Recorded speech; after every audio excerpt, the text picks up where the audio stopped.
Good noon all of you. તો આપણે ઇનઓર્ગેનિકના ગયા લેક્ચરમાં વાત કરી હતી સિગ્મા પોવેલના થર્ડ લોની. તો એના સ્ટેટમેન્ટમાં આપણે એવું જોયું હતું કે અણુનો આકાર છે એ સિગ્મા બંધના ક્યાં તો કે સિગ્મા બંધના ઇલેક્ટ્રોન યુગ્મને આભારી છે. સિગ્મા બંધના ઇલેક્ટ્રોન યુગ્મને આભારી છે. હવે બંધ બે પ્રકારના હોય, એક તો સિગ્મા બંધ અને સેકન્ડ છે પાઈ બંધ. Is you not it? હવે સિગ્મા બંધ છે એ અણુનો એમાં રહેલા ઇલેક્ટ્રોન યુગ્મના આધારે અણુનો આકાર નક્કી થાય છે, પણ કોઈ પણ સંયોજનમાં જ્યારે સિગ્મા બોન્ડ ઉપરાંત પાઈ બોન્ડ છે એ હાજર હોય ત્યારે તો પાઈ બોન્ડ છે એ શું અસર કરે? સિગ્મા બોન્ડ જો એના ઇલેક્ટ્રોન યુગ્મ અણુના આકાર ઉપર અસર કરતા હોય તો આપણે જોયું હતું કે પાઈ બંધના લીધે છે એ બંધ લંબાઈમાં ફેરફાર થાય છે અથવા તો બંધ લંબાઈમાં છે એ ઘટાડો જોવા મળે છે. તો આ સ્ટેટમેન્ટ ક્યાંક આપણે જોયું હતું કે સિગ્મા બંધના ઇલેક્ટ્રોન યુગ્મને આધારે અણુનો આકાર નક્કી થાય છે, જ્યારે પાઈ બંધ છે એના એ આવેલો હોય ત્યારે શું થાય છે તો કે બંધ લંબાઈમાં ઘટાડો થતો જોવા મળે છે. એ આપણે જોયું હતું. પછી એમાં આપણે જોયા હતા બે એક્ઝામ્પલ, કે એમાં જોયું હતું ફર્સ્ટ CO2 અણુનો એક્ઝામ્પલ. હવે CO2 અણુના એક્ઝામ્પલમાં આપણે જોયું હતું કે એનો શેપ છે એ કેવો હતો તો કે રેખીય હતો. CO2નું સ્ટ્રક્ચર ક્યાંક આ ટાઈપનું હતું. મિડલ મધ્યસ્થ પરમાણુ તરીકે કોણ હતો? કાર્બન, અને આજુબાજુમાં બે ઓક્સિજનના પરમાણુ. એમાંનો જે એમાં છે એ ટોટલ બે સિગ્મા બંધ અને બે છે એ પાઈ બંધ આવેલા હતા, અને એના વચ્ચેનો બંધ ખૂણો છે 180નો ક્યાંક જોવા મળતો હતો. તો આ ટાઈપનું આપણે જોયું હતું CO2નું સ્ટ્રક્ચર, જેમાં બે સિગ્મા બંધ બે પાઈ બંધ, અને અણુનો આકાર છે એ આપણે કહી શકીએ કે રેખીય હતો. પછી આપણે જોયું હતું કે ઇથિલિન અણુમાં બંધારણ. હવે ઇથિલિન અણુમાં આપણે જોઈએ તો એમાં કેટલા આવશે? ઇથિલિન એટલે કે CH2 ડબલ બોન્ડ CH2. એમાં પણ મધ્યસ્થ પરમાણુ તરીકે કોણ હતો? કાર્બન પરમાણુ. એમાં આપણે જોયું હતું કે ઇથિલિનનું સ્ટ્રક્ચર ક્યાંક આ ટાઈપનું હતું કે મધ્યસ્થ પરમાણુ કાર્બન પરમાણુ, આજુબાજુમાં છે બંને કાર્બનની આજુબાજુ બબ્બે હાઇડ્રોજનના પરમાણુ જોડાયેલા હતા. એમાંના જે બધા બંધ છે આ એક સિગ્મા બંધ હતો અને આ એક હતો પાઈ બંધ. બાકીના જે હાઇડ્રોજન અને કાર્બન વચ્ચેના બોન્ડ છે એ ક્યાં હતા? બધા સિગ્મા બોન્ડ જોવા મળતા હતા. તો ટોટલ છે ઇથિલિનના અણુમાં 5 સિગ્મા બંધ અને એક છે પાઈ બંધ જોવા મળતો હતો. અને આ જે બંધ કોણ છે C અને H વચ્ચેનો એ કેટલો જોવા મળતો હતો? આપણને 120 અને 0 ડિગ્રીનો છે એ જોવા મળતો હતો. અને આપણે જોયું હતું કે એનો જે શેપ છે એને ક્યાંક આપણે આ રીતના બીજી રીતે પણ બતાવતા હતા કે C double bond CH2 H અને H, અને આપણે નામ આપ્યું તો શેપનું કે સમતલીય ત્રિકોણ શેપ, એવું નામ આપ્યું હતું. તો આ જોયું તો આપણે ઇથિલિન અણુનું. આજે હવે આપણે જોવાનું છે થર્ડ એક્ઝામ્પલ સિગ્મા પોવેલના થર્ડ લોમાં જ તે ત્રીજો એક્ઝામ્પલ છે ઇથિલિન અણુનું. આપણે જોઈ લીધું CO2, પછીનું નેક્સ્ટ જોયું હતું ઇથિલિન. હવે આપણે જોવાનું છે કે એસિટિલિન અણુનું બંધારણ છે એ કેવું જોવા મળે. તો આજે નવો ક્વેશ્ચન છે કે એસિટિલિનનું અણુનું સૂત્ર શું થશે? CH ટ્રિપલ બોન્ડ CH નું બંધારણ સમજાવો. બંધારણ બરાબર. હવે એસિટિલિન અણુમાં પણ મિડલ જે મધ્યસ્થ પરમાણુ છે એ કયો પરમાણુ થશે? તો કે કાર્બન પરમાણુ છે એ મધ્યસ્થ પરમાણુ તરીકે કાર્ય કરશે. તો કાર્બન પરમાણુનો પરમાણુ ક્રમાંક 6, એની ઇલેક્ટ્રોન રચના 1s2 2s2 અને 2p2. એની ઇલેક્ટ્રોન રચના થઈ ગઈ. હવે આપણે આ ઇલેક્ટ્રોન રચનાને આવી રીતના પણ બતાવી શકીએ કે 1sની જગ્યાએ આપણે હિલિયમ બતાવીએ, 2s2 અને 2p2 એઝ ઇટ ઇઝ રહેશે. હવે આ છે એ આપણે જોઈએ તો PS કક્ષકમાં કેટલી સબ કક્ષક આવે? 3. તો આપણે એને બતાવી શકીએ અલગ કરીને કે આ 2sમાં તો બે પરમાણુ 2px 2py અને 2pz. S કક્ષકમાં એક ઇલેક્ટ્રોન, P કક્ષકમાં એક ઇલેક્ટ્રોન અને Z કક્ષકમાં ઇલેક્ટ્રોનની સંખ્યા છે 0. કારણ કે અહીંયા 2p કક્ષકમાં ટોટલ કેટલા ઇલેક્ટ્રોન છે? 2 ઇલેક્ટ્રોન, એટલે એમાંનો એક છે એ 2px અને બીજો છે એ 2py જ્યારે 2pz કક્ષકમાં એક પણ ઇલેક્ટ્રોન છે એ હાજર છે નહીં. તો આ જે ઇલેક્ટ્રોન રચના છે એ કઈ છે? તો કે એની ભૂમિ અવસ્થાની અથવા તો ધરાસ્થિતિની ઇલેક્ટ્રોન રચના છે. હવે શું થાય કે જ્યારે એસિટિલિનનો અણુ બનશે ત્યારે એ કઈ કક્ષકમાં જોડાશે? જ્યારે હાઇડ્રોજન છે એ કઈ કક્ષકમાં જોડાશે? તો કે આ જે ઝેડ કક્ષક અહીંયા ખાલી છે ત્યાં એક હાઇડ્રોજનનો પરમાણુ જોડાશે. 2 હાઇડ્રોજનના પરમાણુ, અહીંયા 2 કાર્બન છે, એક આ કાર્બન અને બીજો આ કાર્બન. તો બીજા કાર્બનની પણ સેમ રચના આ જ ટાઈપની થશે. તો જ્યારે હાઇડ્રોજનના પરમાણુ જોડાશે આ બંનેમાં ત્યારે એ ક્યાં જોડાશે? તો કે 2pzની જે 0 કક્ષક 1 ઇલેક્ટ્રોન ખાલી છે ત્યાં છે એ બંધ બનાવવામાં ભાગ લેશે. અને શું થશે કે જ્યારે કાર્બન પરમાણુ છે એ ઉત્તેજિત અવસ્થામાં આવશે ત્યારે 1 ઇલેક્ટ્રોન યુગ્મ છે એ ક્યાં જોડાઈ જશે? તો કે બંને કાર્બન પરમાણુઓ સાથે બંને હાઇડ્રોજનના એક પરમાણુ છે એ જોડાશે. તો આપણે જોઈએ કે જ્યારે એસિટિલિનનો અણુ બને છે ત્યારે ક્યાંક અણુ રચના આ ટાઈપની જોવા મળશે. ક્યારે? જ્યારે એ ઉત્તેજિત અવસ્થામાં હશે ત્યારે ઉત્તેજિત અવસ્થામાં આપણે કાર્બનને સ્ટાર તરીકે બતાવીએ છીએ. તો આપણે લખી શકીએ કે હિલિયમ, પછી હવે ઉત્તેજિત અવસ્થામાં શું થશે કે જ્યાં 2sનો એક ઇલેક્ટ્રોન છે એ ટ્રાન્સફર થઈને ક્યાં આવી જશે? 2pz કક્ષકમાં છે એ ટ્રાન્સફર થઈ જશે. એટલે અહીંયા 2sમાં છે એ કેટલા ઇલેક્ટ્રોન જોવા મળશે? 1. 2px, 2py અને 2pz કક્ષકમાં પણ હવે કેટલા ઇલેક્ટ્રોન થઈ ગયા? એક ઇલેક્ટ્રોન જોડાઈ ગયા. હવે એવી જ રીતના સેમ નીચે બીજો કાર્બનનો પરમાણુ આવશે કે કારણ કે કાર્બનના કેટલા પરમાણુ છે? 2. તો અહીંયા આપણે બતાવી શકીએ કે બીજો કાર્બનનો પરમાણુ. તો અહીંયા પણ સેમ ઇલેક્ટ્રોન રચના તો થશે. અહીંયા 1 ઇલેક્ટ્રોન, પછી આ ત્રણેય કક્ષકમાં કેટલા ઇલેક્ટ્રોન છે? 1 ઇલેક્ટ્રોન, x, y અને ઝેડમાં પણ 1 ઇલેક્ટ્રોન હાજર છે. હવે હાઇડ્રોજનનો પરમાણુ છે એ ક્યાં જોડાશે? તો ભાઈ જે 2s કક્ષક છે અહીંયા સિગ્મા બોન્ડથી જોડાઈ જશે. એક હાઇડ્રોજનનો પરમાણુ અહીંયા અને એક હાઇડ્રોજનનો પરમાણુ છે એ અહીંયા. અને જે અહીંયા બોન્ડ બને છે એ બોન્ડ કયો છે? તો કે સિગ્મા બંધથી છે એ જોડાશે. હવે આ બધા જે ઇલેક્ટ્રોન છે એ પોતાના આ જે બધા ઇલેક્ટ્રોન છે એ ભાગીદારી કરી અને કેવા બંધ બનાવે છે? CH ટ્રિપલ બોન્ડ, CHE બોન્ડની રચના કરે છે. તો આ બધા ઇલેક્ટ્રોન વચ્ચે છે એ ભાગીદારી થઈ અને બંધ બનશે. એક અહીંયા બનશે, એક છે અહીંયા બંધ બનશે. હવે અહીંયા જે બંધ બન્યા એ આ બંધ બંને છે એ કયા પ્રકારના છે? પાઈ બંધ. પછી અહીંયા જે બંધ બનશે એ સિગ્મા બંધ અને અહીંયા જે બંધ બનશે એ પાઈ બંધ પ્રકારનો બંધ બનશે. એટલે આપણે બતાવી શકીએ કે CH ટ્રિપલ બોન્ડ CH. હવે આ જે બંધ બન્યા એની જે એસિટિલિનની અણુરચના છે એ આ ટાઈપની જોવા મળશે. આપણને અલગ અલગ જે અણુરચના છે એ આપણે એની જોઈએ. તો કે જ્યારે એસિટિલિનનો અણુ બને છે ત્યારે આપણે શું બને છે કે C ટ્રિપલ બોન્ડ C અને અહીંયા કાર્બનની સાથે એક હાઇડ્રોજનના પરમાણુ બોન્ડ બનાવે છે. એટલે આપણે આવી રીતના બતાવી દીધું. હવે આમાંથી કેવો સિગ્મા બંધ છે અને કેવો પાઈ બંધ છે? તો આપણને ખબર છે કે આ કાર્બન અને હાઇડ્રોજન વચ્ચેનો બોન્ડ કેવો છે? સિગ્મા બંધ. પછી આ જે બોન્ડ છે એ પાઈ બોન્ડ પ્રકારનો, આ નીચેનો બોન્ડ પણ પાઈ બોન્ડ પ્રકારનો. જ્યારે મિડલનો બોન્ડ છે એ કયો છે? તો કે સિગ્મા બંધ પ્રકારનો છે. તો આ થઈ ગઈ એસિટિલિન અણુની વાત. તો આ સ્ટ્રક્ચરને આપણે બીજી રીતના પણ બતાવવું હોય તો પણ બતાવી શકીએ.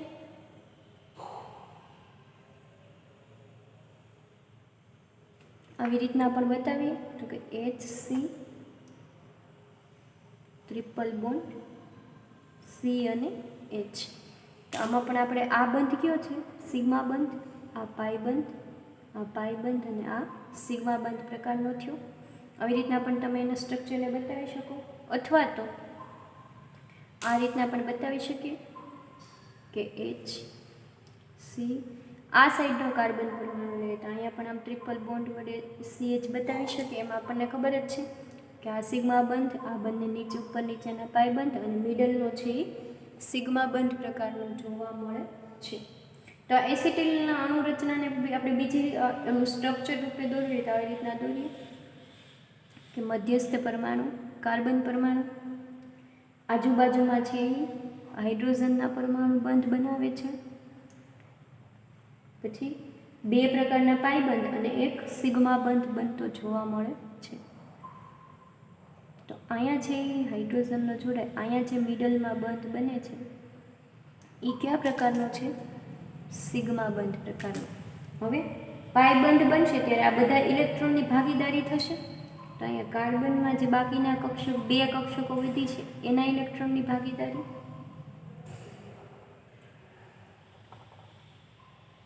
2px 2py અને 2pz કક્ષકના ઇલેક્ટ્રોનની ભાગીદારી થશે.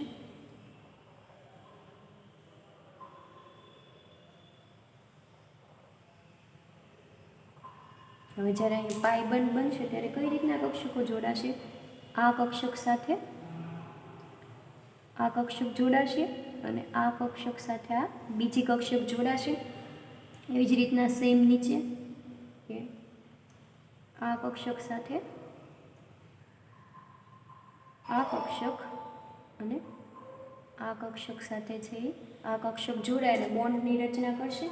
તો આમાંનો આપણે કહી શકીએ કે જે આ બોન્ડ બને છે એ કયો છે? પાઈબંધ પ્રકારનો બોન્ડ બને છે આ બંને. અને આ કક્ષક વચ્ચે મિડલમાં જે બને છે સિગ્મા બંધ. અહીંયા કાર્બન અને હાઇડ્રોજન વચ્ચે બોન્ડ બને છે સિગ્મા બોન્ડ પ્રકારનું ક્યાંક રચના છે એ જોવા મળે છે. તો આપણે કહી શકીએ કે એના ડિસ્ક્રિપ્શનમાં કે એસિટિલ અણુમાં કેન્દ્રસ્થ પરમાણુ કયો છે? તો કે કાર્બન પરમાણુ છે. કાર્બન પરમાણુ કેવો છે? તો કે કેન્દ્રસ્થ પરમાણુ છે. કેન્દ્રસ્થ પરમાણુ. હવે એમાં કેન્દ્રસ્થ પરમાણુ છે એ કેટલા બંધ બનાવે છે? તો કે 2 સિગ્મા બંધ. કોની સાથે? એક સિગ્મા બંધ અહીંયા અને એક સિગ્મા બંધ છે અહીંયા. એટલે ટોટલ સિગ્મા બંધ કેટલા જોવા મળ્યા? 2 સિગ્મા બંધ. અને 2 કેટલા આ અહીંયા કેટલા બનાવે છે? 2 પાઈ બંધ બનાવે છે. આમ જોઈએ તો ટોટલ 3 સિગ્મા બંધ જોવા મળે છે, એક મિડલમાં અને 2 આજુબાજુ, અને બાકીના 2 છે એ પાઈ બંધ. તો કે કેન્દ્રસ્થ પરમાણુ 3 સિગ્મા બંધ અને 2 પાઈ બંધ બનાવે છે એમ કહી શકીએ આપણે. પછી તો કે એસિટિલ અણુનો આકાર છે એ કેવો છે? જે આપણે આ એસિટિલ અણુનો શેપ આપ્યો છે એ કેવો ગઈ શકીએ આપણે? કંઈ ત્રિકોણીય પિરામિડલ નથી, ટ્રાયગોનલ બાય પિરામિડલ નથી, નથી સ્ક્વેરમાં. તો કયો છે? તો કે આપણે શેપને કયો કહી શકીએ? રેખીય કહી શકીએ એના શેપને. કે એસિટિલ અણુનો આકાર કેવો છે? રેખીય. હવે રેખીય છે તો આ કાર્બન અને આ કાર્બન વચ્ચે બંધ કોણ કેટલો જોવા મળશે? તો કે બંધ કોણ છે 180 જેટલો જોવા મળશે. તો કે બંધ કોણ કેટલો જોવા મળે છે? 180 છે હોવો જોઈએ. કારણ કે તેમાં છે સિગ્મા બંધ બનતા હોવાથી ઇલેક્ટ્રોન યુગ્મ કેટલાના ખૂણે ગોઠવાય છે? 180ના એંગલે છે ગોઠવાયેલા જોવા મળે છે. હવે આપણે આવી રીતના પણ એનો બંધ કોણ બનાવી શકીએ કે આ carbon hydrogen C triple bond H, અને આ બંને વચ્ચે છે એ બંધ કોણ કેટલો જોવા મળે છે? 180 ડિગ્રીનો છે એ જોવા મળે છે. હવે આપણે કહી શકીએ કે આમ અહીંયા જે કાર્બન પરમાણુ છે, કાર્બન પરમાણુ લીધો એની સંયોજકતા કોષમાં કેટલા ઇલેક્ટ્રોન આવેલા છે? તો કઈ સંયોજકતા કોષમાં, સંયોજકતા કોષમાં કેટલા? તો કઈ 4 ઇલેક્ટ્રોન યુગ્મો આવેલા છે. તેની બહારની જે કક્ષક છે એમાં 4 ઇલેક્ટ્રોન યુગ્મોમાંથી અણુનો આકાર છે સિગ્મા બંધના ઇલેક્ટ્રોન યુગ્મને આધારે નક્કી કરી શકાય છે. અને તેથી જ તે સ્થિતિના અણુમાં પાઈ બંધના ઇલેક્ટ્રોનથી અણુનો આકાર નક્કી થતો નથી. પણ કોના આધારે નક્કી કરીએ છીએ? ઓનલી સિગ્મા બંધના આધારે છે આપણે અણુનો આકાર નક્કી કરી શકીએ છીએ. અને અણુનો આકાર છે એ સિગ્મા બંધના ઇલેક્ટ્રોન યુગ્મને લોન પેરની મદદથી પણ નક્કી કરી શકાય છે. જ્યારે પાઈ બોન્ડ ઓનલી શેની ઉપર અસર કરે છે? બંધ લંબાઈ ઉપર અસર કરે છે. બાકી અણુનો આકાર નક્કી કરવા માટે અસર કરતા છે એ સિગ્મા બંધ છે. પછીનો નેક્સ્ટ આપણે જોઈએ હવે તો કે SO2 અણુમાં બંધારણ જોઈ લઈએ. નેક્સ્ટ છે કે SO2 અણુનું બંધારણ.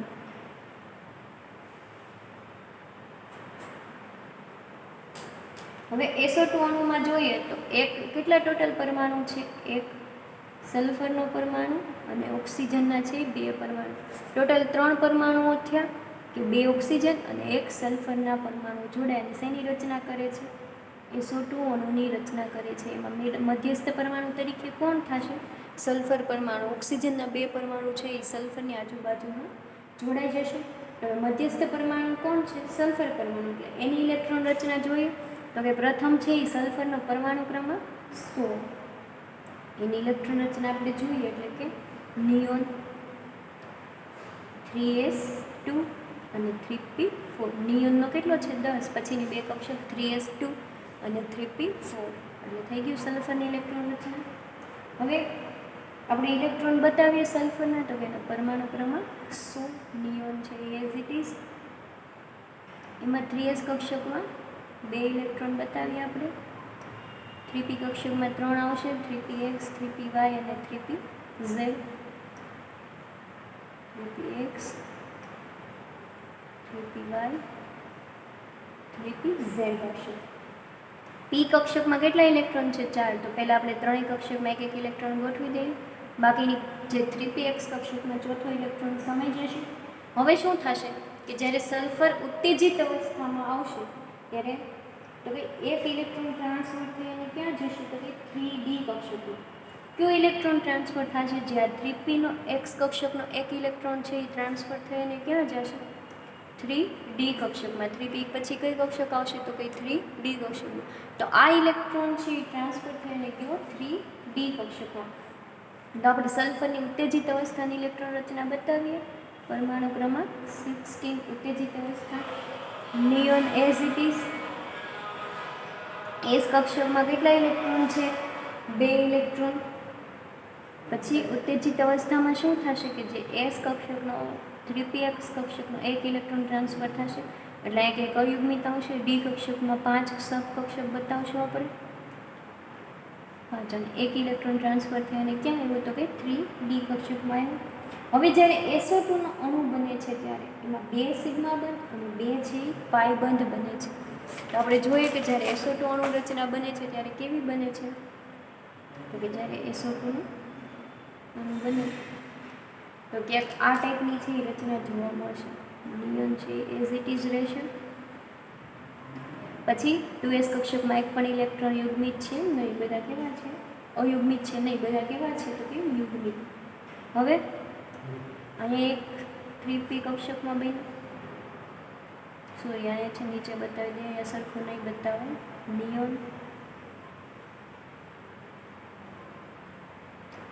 પછી S કક્ષકના 2 electron 3px, 3py, 3pz કક્ષકમાં એક ઇલેક્ટ્રોન અને 3d કક્ષકમાં 5 સબકક્ષક છે જેમાંથી એક કક્ષકમાં છે ઇલેક્ટ્રોન આવેલો છે. બાકીની 4 કક્ષક કેવી છે? ખાલી પડેલી છે.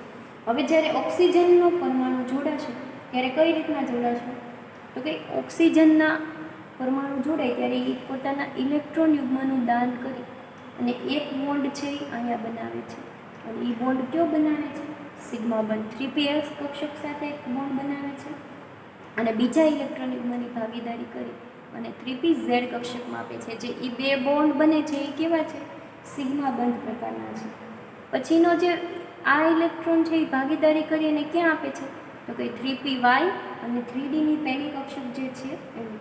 તો આ પ્રકારનો જે બંધ બને છે તો કે એક અહીંયા દાન કરશે અને એક અહીંયા બંધ બનાવશે. તો અહીંયા છે સોરી આ એક સિગ્મા બંધ અને જે આ બંધ બને છે એ ઓક્સિજનનો પાઈ બંધ છે. પછીનો જે આ નવો બંધ બન્યો એ કયો છે? સિગ્મા બંધ અને આ કયો છે? પાઈ બંધ. તો SO2 અણુમાં ટોટલ 2 સિગ્મા બંધ અને 2 પાઈ બંધ બને છે. અને એવી જ રીતના જોઈએ તો SO2 અણુમાં 2 સિગ્મા બંધ અને 2 પાઈ બંધ બન્યા તો શેપ આપણે ધારી શકીએ કે રેખીય હશે. અને જો રેખીય શેપ હશે તો એનો બંધ ખૂણો છે અંદાજિત કેટલો જોવા મળશે? બંધ ખૂણ તો કે 180 ડિગ્રી જેટલો છે એ જોવા મળવો જોઈએ. પરંતુ છે એ 180 ડિગ્રી રેખીય શેપના આધારે આપણે 180 ડિગ્રી જોવા મળવો જોઈએ. પરંતુ એમાં છે 180 કરતાં છે બંધ ખૂણો ઓછો અનુભવાય છે. શું કામ? કારણ કે એક લોન પેર ઇલેક્ટ્રોન યુગ્મ આવે છે. જે લોન પેર કોણ છે તો કે 2s કક્ષકના ઇલેક્ટ્રોન છે એ કેવા છે? લોન પેર ઇલેક્ટ્રોન યુગ્મ છે. હવે લોન પેર ઇલેક્ટ્રોન યુગ્મ છે એ શું કરે તો કે બોન્ડિંગ પેરના ઇલેક્ટ્રોન યુગ્મને અપાકર્ષણ એટલે અપાકર્ષણ વધતાથી બંધ ખૂણો શું થાય છે? ઘટે છે. એ આપણે જોયું હતું અગાઉના રૂલ્સમાં કે લોન પેર અને બોન્ડિંગ પેર ઇલેક્ટ્રોન યુગ્મ વચ્ચે શું જોવા મળે? અપાકર્ષણ છે એ જોવા મળે. સૌથી વધારે અપાકર્ષણનો ક્રમ તો કે બોન્ડિંગ પેર, અને બોન્ડિંગ પેરમાં સૌથી વધારે અપાકર્ષણ, એનાથી ઓછું બોન્ડિંગ પેર અને સૌથી વધારે અપાકર્ષણ લોન પેર અને લોન પેર વચ્ચે, એનાથી ઓછું અપાકર્ષણ લોન પેર અને બોન્ડિંગ પેર વચ્ચે, અને એનાથી ઓછું અપાકર્ષણ એટલે કે સૌથી ઓછું અપાકર્ષણ ક્યાં જોવા મળે?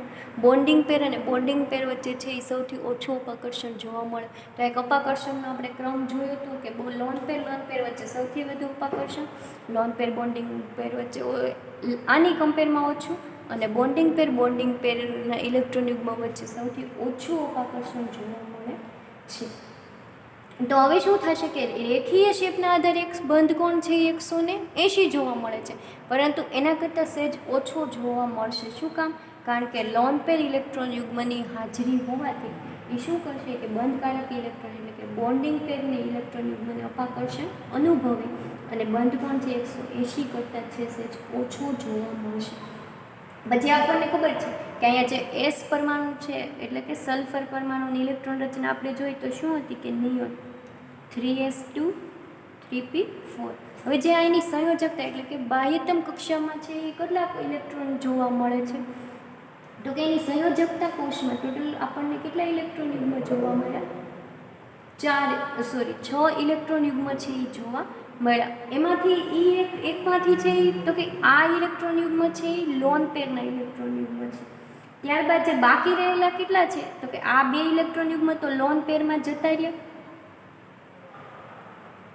ટોટલ 6 હતા બાહ્યતમ કક્ષકમાં ઇલેક્ટ્રોન, એમાંથી છે 2 ઇલેક્ટ્રોન ક્યાં જતા રહ્યા? લોન પેરમાં. તો બાકીના વધ્યા કેટલા? 4 છે એ સંયોજકતા 4 વધ્યા. એમાંથી જે 4 ઇલેક્ટ્રોન વધ્યા છે એ શું કરે છે તો કે એક ઇલેક્ટ્રોન છે એ ટ્રાન્સફર થઈ અને ક્યાં વયો ગયો? 3d કક્ષકમાં. તો જ્યારે ઓક્સિજન પરમાણુ જોડાય છે ત્યારે એ ક્યાં બંધ બનાવે છે તો કે ઓક્સિજન પરમાણુ 2 સિગ્મા બંધ અને 2 છે એ પાઈ બંધ બનાવે છે. જ્યાં 4 ઇલેક્ટ્રોન છે એની સાથે ભાગીદારી કરી એમાંથી 2 સિગ્મા બંધ અને 2 છે એ પાઈ બંધ બનાવે છે. બાકીનો જે આ 3s કક્ષકનો ઇલેક્ટ્રોન છે એ કેવા છે તો કે લોન પેર છે, જેમાં એક પણ યુગ્મિત ઇલેક્ટ્રોન નથી. અને જે આ લોન પેર ઇલેક્ટ્રોન છે એ કોને અપાકર્ષે છે તો કે જ્યાં 3p કક્ષકના 4 ઇલેક્ટ્રોન છે એને અપાકર્ષે છે. એના લીધે છે એ બંધ કોણમાં ઘટાડો જોવા મળે છે અને અપાકર્ષણ અનુભવાથી બંધ કોણ હોવો જોઈએ 180, પણ એના કરતાં સહેજ ઓછો અનુભવાય છે. તો આ હતું કે SO2 અણુનું બંધારણ. તો આપણે હવે જોઈ શકીએ કે SO2 અણુના છે આકાર નક્કી કરવામાં કેવો જોવા મળશે. હવે આપણે કીધું હતું કે SO2 અણુનો શેપ છે એ રેખીય થાય તો એનો બંધ કોણ છે 180 જોવા મળે, પણ લોન પેર ઇલેક્ટ્રોન યુગ્મ હાજર હોવાથી લોન પેર અને બોન્ડિંગ પેરના ઇલેક્ટ્રોન યુગ્મ વચ્ચે અપાકર્ષણ અનુભવાતા એમાં છે બંધ કોણ ઘટીને 120નો ગોઠવાશે. હવે જો બંધ કોણ 120નો ગોઠવાશે તો શેપમાં પણ છે એ ચેન્જીસ જોવા મળશે. શું કામ તો કે લોન પેર ઇલેક્ટ્રોન યુગ્મના લીધે. અને અણુનો આકાર છે એ નક્કી કરવા માટે મેઇન કોણ ભાગ ભજવે છે તો કે જે આપણી પાસે સિગ્મા બંધ છે એ જ તે અણુનો આકાર નક્કી કરે છે. હવે લોન પેર ઇલેક્ટ્રોન યુગ્મ છે એ અપાકર્ષે છે એટલે શું થાય તો કે લોન પેર ઇલેક્ટ્રોન યુગ્મ અપાકર્ષતું હોવાથી SO2 અણુમાં S મિડલ પરમાણુ અને આજુબાજુ ઓક્સિજનના પરમાણુઓ જોડાઈને ક્યાંક આ રીતે જોડાય છે અને 180ના એંગલે ગોઠવાય છે. તેથી એનો શેપ છે એ ક્યાંક આ રીતનું જોવા મળે છે. અને બંધ કોણ 180. શું કામ તો કે લોન પેર ઇલેક્ટ્રોન યુગ્મ અપાકર્ષણ હોવાથી બંધ કોણ ઘટીને હોવો જોઈએ 180 રેખીય શેપના આધારે, પણ ઘટીને કેટલો જોવા મળે છે 120નો છે એ જોવા મળે છે. તો આ હતું SO2 અણુનું બંધારણ. હવે આપણે જોઈએ નેક્સ્ટ તો કે SO3 અણુનું બંધારણ.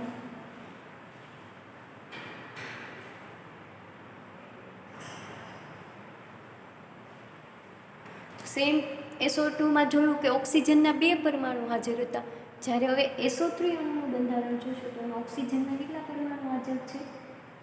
3 પરમાણુ છે. અગાઉના આપણે જોયું તો એમાં 2 પરમાણુ હતા, જ્યારે SO3 અણુમાં છે 3 ઓક્સિજન પરમાણુ છે.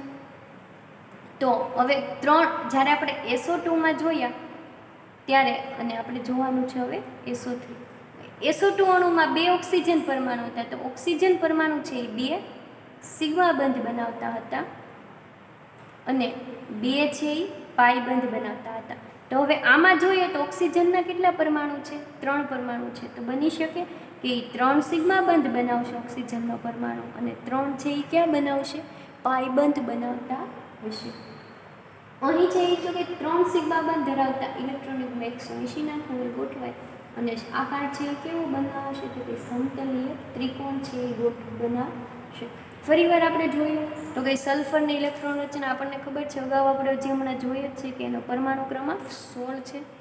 ઇલેક્ટ્રોન રચના જોઈએ તો કે નિયોન 3s2 3p4 થશે એની ઇલેક્ટ્રોન રચના સલ્ફરના પરમાણુ ક્રમાંક મુજબ. હવે જ્યારે સલ્ફરથી ક્યુ બનાવે છે? તો કે SO3 અણુ બનાવે છે. તો જ્યારે SO3 અણુ બનશે ત્યારે અણુ રચના કેવી જોવા મળશે? આપણને ખબર છે કે જ્યારે સલ્ફર ઉત્તેજિત અવસ્થામાં આવશે ત્યારે 3p કક્ષકનો અહીંયા છે એ બંધ છે એ કેવા છે? લોન પેર રહેશે. લોન પેર જોવા મળશે. પછી તો કે આ લોન પેર છે શેમાં હતા? તો કે SO2ના સ્ટ્રક્ચરમાં. પણ જ્યારે SO3 અણુનું બંધારણ બનશે ત્યારે આ 3s કક્ષકનો એક ઇલેક્ટ્રોન અને 3p કક્ષકનો એક ઇલેક્ટ્રોન ટ્રાન્સફર થઈ અને ક્યાં આવશે? 3d કક્ષકમાં આવશે. એટલે ઓક્સિજનના ટોટલ કેટલા પરમાણુ જોડાશે? 2 પરમાણુ. આ જે s કક્ષકનો એક ઇલેક્ટ્રોન ટ્રાન્સફર ક્યાં થશે? 3dમાં. અને 3p કક્ષકનો પણ એક ઇલેક્ટ્રોન ટ્રાન્સફર ક્યાં થશે? 3d કક્ષકમાં. તો જ્યારે ઉત્તેજિત અવસ્થામાં થાય છે ત્યારે તો જ્યારે SO3 નો અણુ બનશે ત્યારે અણુ રચના છે એ કઈ રીતના જોડાશે? તો આપણે જોઈએ કે SO3 નો અણુ બને છે ત્યારે નિયોન છે એ તો એઝ ઇટ ઇઝ રહેશે. હવે જે 3s કક્ષકમાં કેટલા ઇલેક્ટ્રોન હતા? 2 ઇલેક્ટ્રોન. એમાંથી એક ક્યાં ટ્રાન્સફર થયો? 3d કક્ષકમાં. p કક્ષકમાં 3 સબ કક્ષક 3px 3py અને 3pz. 3p માં 4 ઇલેક્ટ્રોન હતા, એમાંથી એક ઇલેક્ટ્રોન ક્યાં ટ્રાન્સફર થઈ ગયો? તો 3d કક્ષકમાં. d માં 5 સબ કક્ષક થશે ટોટલ, જેમાંનો એક ઇલેક્ટ્રોન s કક્ષકનો આવ્યો અને એક ઇલેક્ટ્રોન છે એ 3px કક્ષકનો આવ્યો. તો આ 2 ઇલેક્ટ્રોન ટ્રાન્સફર થયા. હવે જ્યારે ઓક્સિજનનો પરમાણુ જોડાશે, કેટલા પરમાણુ જોડાય છે? 3 પરમાણુ. તો 3 પરમાણુ 3 સિગ્મા બંધ બનાવે છે અને 3 પાઈ બંધ બનાવે છે. તો જ્યારે પહેલો ઓક્સિજનનો પરમાણુ જોડાશે ત્યારે એક સિગ્મા બંધ છે એ 3s કક્ષક સાથે બનાવશે. કયો બનાવશે? એક સિગ્મા બંધ. બાકીના જેની પાસે ઇલેક્ટ્રોન યુગ્મ છે એ દાન કરી અને બીજો બોન્ડ ક્યાં બનાવશે? તો કે 3pz કક્ષક સાથે બનાવશે અને એ બોન્ડ કયો હશે? પાઈ બંધ પ્રકારનો બોન્ડ હશે. પછી બીજો ઓક્સિજન પરમાણુ જ્યારે જોડાય છે ત્યારે એ ક્યાં બંધ બનાવશે? તો કે જ્યાં 3ps કક્ષક ખાલી છે ત્યાં એની સાથે કયો બંધ બનાવે છે? સિગ્મા બંધ બનાવે છે. અને બીજો જે ઓક્સિજન પરમાણુ છે એ ઇલેક્ટ્રોન યુગ્મનું દાન કરી અને 3d કક્ષક સાથે જે બંધ બનાવે છે એ કયો છે? તો કે પાઈ બંધ પ્રકારનો છે. હવે ત્રીજો ઓક્સિજન પરમાણુ જોડાય છે તો એ કઈ કક્ષક સાથે જોડાશે? તો કે 3py કક્ષક સાથે છે પોતાના ઇલેક્ટ્રોન યુગ્મનું દાન કરી અને આ જે બંધ બનાવી સિગ્મા બંધ, અને 3d કક્ષકના એક અયુગ્મિત ઇલેક્ટ્રોન સાથે પોતાના ઇલેક્ટ્રોન યુગ્મનું દાન કરી અને કયો બંધ બનાવશે? પાઈ બંધ છે એ બનાવે છે. તો કહી શકીએ કે આમ સલ્ફર પરમાણુ SO3 અણુમાં ઓક્સિજન પરમાણુ સલ્ફર પરમાણુની કક્ષક સાથે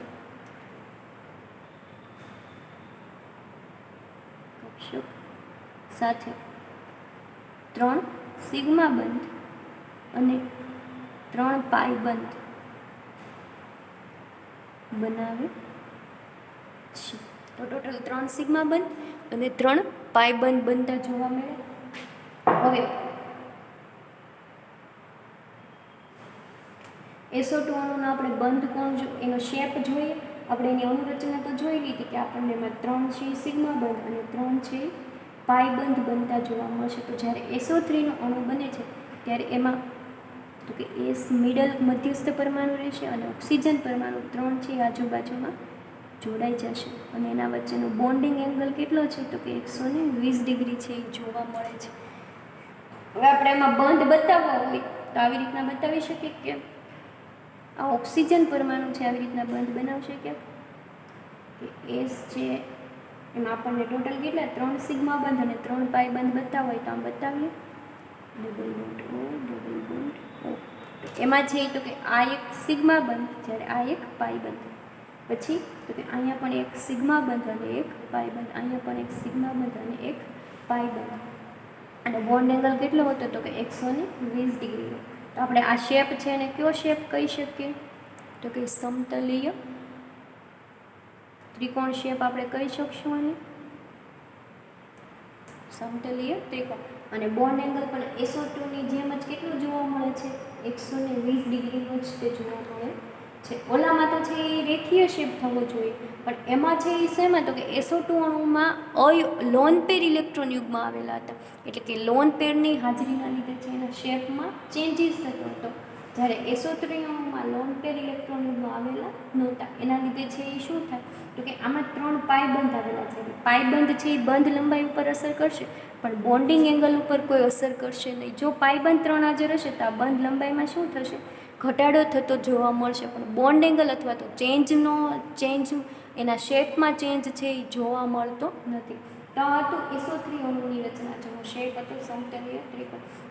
તો આપણે આજે ટોટલ 3 પરમાણુઓની છે એ રચના જોઈ.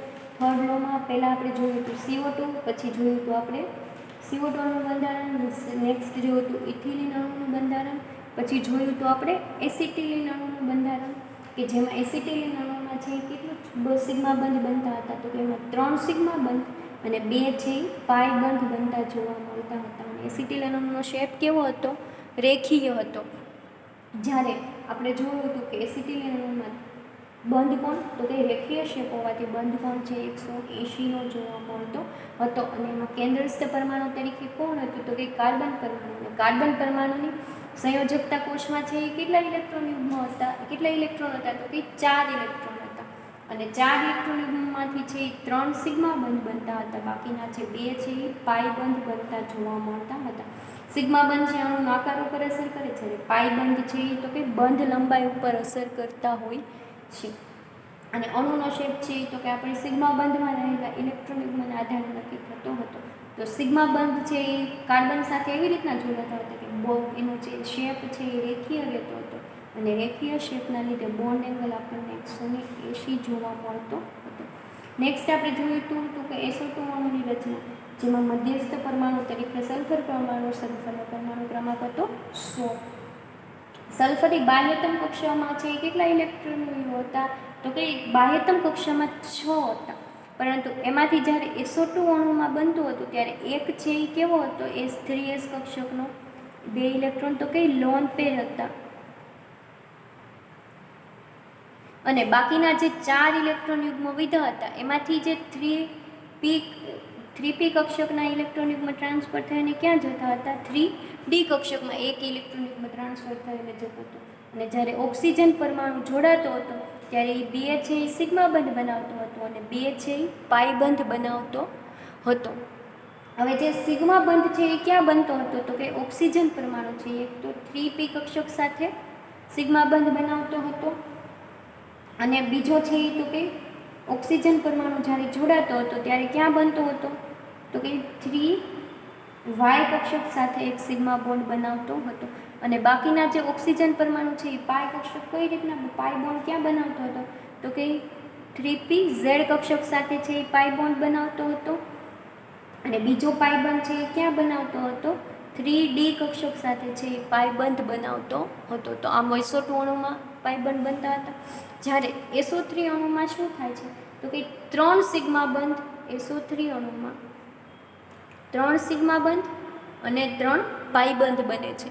તો એ 3 સિગ્મા બંધ કઈ રીતના બને છે, જ્યારે ઓક્સિજનનો પરમાણુ જોડાય છે એમાંના સિગ્મા બંધ છે એ તો કે પહેલો સિગ્મા બંધ જે બને છે એ કઈ કક્ષક સાથે બને છે આપણે એમાં જોયું હતું કે ઉપર મુજબ જ્યારે ઓક્સિજન પરમાણુ જોડાય છે ત્યારે એક પાઈ બંધ પહેલો ક્યાં બનાવે છે 3s કક્ષક સાથે પાઈ બંધ બનાવે છે. પછીનો બીજો પાઈ બંધ આપણને ક્યાં જોવા મળે છે તો બીજો ઓક્સિજન પરમાણુ જોડાય છે એ 3px કક્ષક સાથે આ એક 2sમાં પાઈ બંધ, પછી 3px કક્ષક સાથે એક પાઈ બંધ સિગ્મા બંધ બનાવે છે, અને પછી ત્રીજો ઓક્સિજનનો પરમાણુ કોની સાથે બનાવે છે 3py કક્ષક સાથે છે એ સિગ્મા બોન્ડ બનાવે છે. હવે બાકીના 3 રહ્યા પાયબંધ, તો એની આપણે રચના જોઈએ તો ક્યાંય કઈ કક્ષક સાથે પેલો પાયબંધ બને છે, તો કે પહેલો ઓક્સિજનનો પરમાણુ જ્યારે જોડાય છે ત્યારે 3p-Z કક્ષક સાથે છે એ પાયબંધ બનાવે છે. પછીનો બીજો પાયબંધ છે એ ક્યાં બનાવે છે, તો કે 3d કક્ષક સાથે એક પાયબંધ બનાવે છે. અને ત્રીજો ઓક્સિજનનો પરમાણુ પણ છે એ 3d કક્ષક સાથે જ છે એ પાયબંધ બનાવે છે. તો આમ ટોટલ છે એ 3 સિગ્મા બંધ અને 3 પાયબંધ. અણુનો શેપ આપણે જોયો કે સમતલીય ત્રિકોણ અને બોન્ડ એંગલ છે 120નો જોવા મળતો હતો. તો આ હતો સિગ્વિક પોવેલનો 3rd લો.